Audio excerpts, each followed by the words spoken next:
So Pastor Geneva at Old Philadelphia First Church had returned to the city after a day trip out of town. Each year, for many, many years, this particular church sponsored a live outdoor nativity that brought people from all walks of life to visit the creche. On this particular day, the animals had just arrived from various farms. They were securely enclosed in a makeshift temporary designated manger. When Pastor Geneva returned at dusk that evening, she headed over to her office and was met there by a very anxious caretaker. The sheep are missing. They've been gone for about an hour. We have looked everywhere.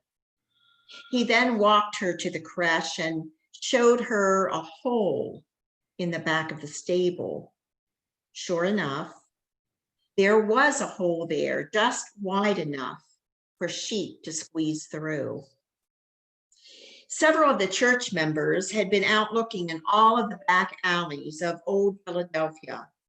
They searched behind the church building one last time, thinking those sheep just had to be there. And then all those questions came flooding into her mind. Were those sheep covered by the church insurance policy? Or did someone break in and steal them? Perhaps the sheep really did get out and just ran away. How in the world was she going to explain this to the farmer, that she let the sheep, her sheep, get loose? What does an urban pastor do when she loses her sheep? Oh, yes, she did. She phoned the police. Sure, lady, the voice on the other end of the phone replied. You lost your sheep. I suppose your name is Bo Peep. She pleaded with him. No, I really did lose 3 sheep. We're the church over there on 4th and Race Streets with a live animal creche. The animals arrived this morning and now we have 3 missing sheep. There is a hole in the back of the stable. Well, convinced enough to check it out, the officer said that he would send a car over right away. And within minutes, a courteous officer appeared and listened very patiently to her story. He asked Geneva to come and sit in the car with him while he filed a report. He needed a description of the sheep. Funny, he muttered with sarcasm. Funny that no one has called in. You would think that anyone seeing sheep wandering freely through the old city would call the cops.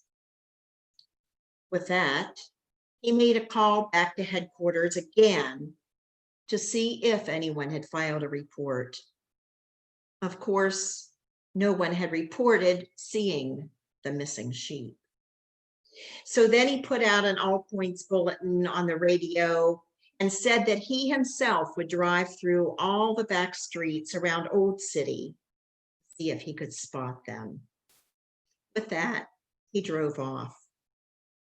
Well, not knowing what else to do, Geneva returned to her office to wait it out. She thought it might be a good idea to call the church trustees and also to get some carpenters back out to repair the hole in the fence. She was sitting at her desk talking on the phone when all of a sudden the lights went on out in the creche.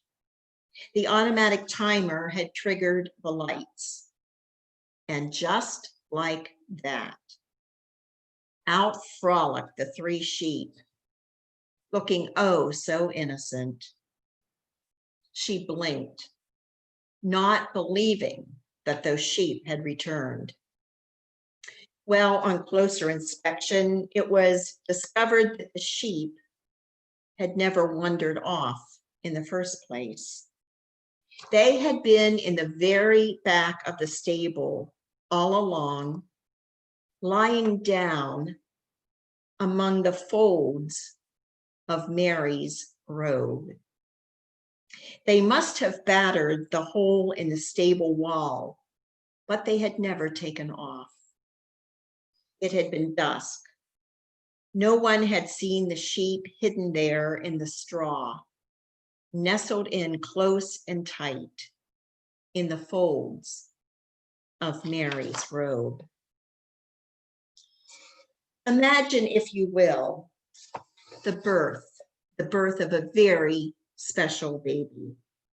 A baby who would one day have an unbelievable impact on the lives of millions of people around the world. Imagine that this baby might grow to become Nelson Mandela or Marie Curie or Albert Einstein, maybe even Mother Teresa. Imagine also that you were one of the very few who knew just how special this baby was. Who would you tell? Maybe you would call the press so that they could begin the 24-hour-a-day coverage. Or maybe you'd reach out to some high government official. Or, wishful thinking on my part, maybe you'd tell an important religious leader. I doubt very much that any of us would go and seek out people who are hanging out at the local laundromat, nor would we go find the ones who shovel out the stables at the zoo. We probably wouldn't hurry down to share the news with the migrants who are picking apples for Musselman's applesauce. Nor would we probably tell the folks who are working the 11 to 7 shift in the intensive care unit of the hospital. I mean, who in their right mind would rush off with such important news to share and share it with such unimportant people? Who indeed? While Mary was recovering from the birth of her firstborn son and Joseph was doing what he could in their meager lodging to keep her comfortable, shepherds were out working the night shift outside of Bethlehem. Our modern day nativity scenes have given those shepherds a powerful major makeover. In most cases, they look clean and well-fed. They're even dressed relatively well. But in reality, they were nothing of the sort. The men and young boys out in the fields taking care of the sheep were at the very bottom of the social ladder. They could never quite get all the dirt out from underneath their fingernails, nor could they get rid of that distinct aroma of sheep which clung in their clothing. They didn't receive many, if any, social invitations either, especially from the more respectable members of Jewish society. These people were considered unclean among the religious elite of that time. As Mary and Joseph were wrapping their baby in clean cloths and marveling at this tiny miracle, those angels were terrifying the shepherds and filling the night sky with songs of praise. So why the shepherds? Have you ever wondered why these were the very first ones to receive such an important birth announcement? The birth of Jesus reversed every expectation the people of God ever had about who the Son of God would be. With this proclamation to the shepherds, God was delivering a message about the kind of Messiah that this child would become. The infant sleeping in the manger would reach out to the least and the lost. This child would grow to touch the untouchable, to love the unlovable. And he would shepherd. That is, he would lead God's people with compassion and great mercy. So maybe the question ought to be, why not the shepherds? They were certainly the least in their communities. They were just simple, regular folk trying to earn a living. They were doing what they always did. They were paid to keep an eye on the flock, which, by the way, belonged to someone else.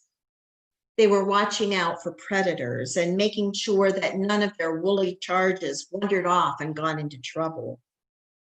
This is what the shepherds say they were doing when the angel of God found them. And in that moment, their lives were forever changed. Upon hearing this absurd message, they took off for town. And they found the baby right where the angel said he would be, in a stable of all places. Imagine that. Those shepherds, would have felt quite at home there. There was no need to wipe their feet first or to kick off their dusty, dirty sandals. There was no need for them to worry about the sheep odor that was steeped in their clothing. Add to that they may not have been the smartest or the most religious folk in town, but they sure knew a miracle when they saw one. It was such good news that they couldn't keep it to themselves. So they told everyone they saw about this baby.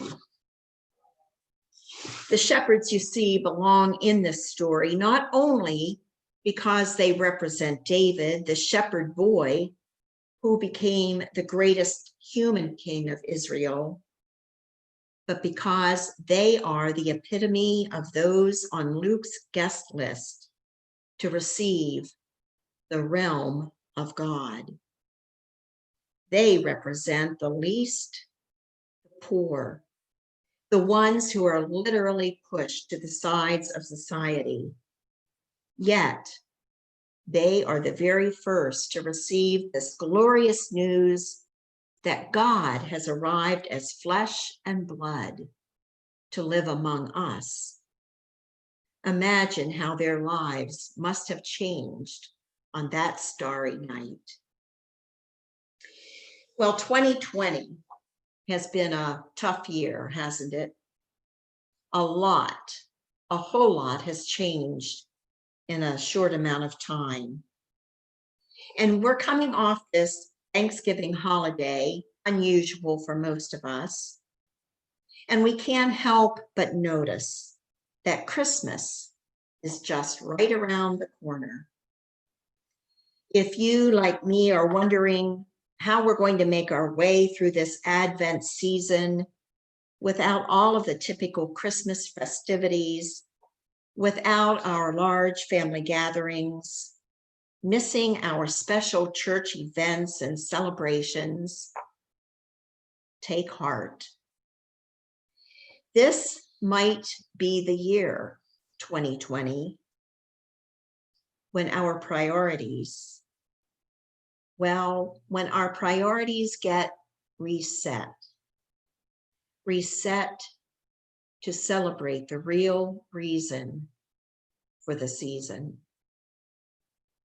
Perhaps this is our time to wait and to watch, to pay close attention as we catch just a glimmer of hope.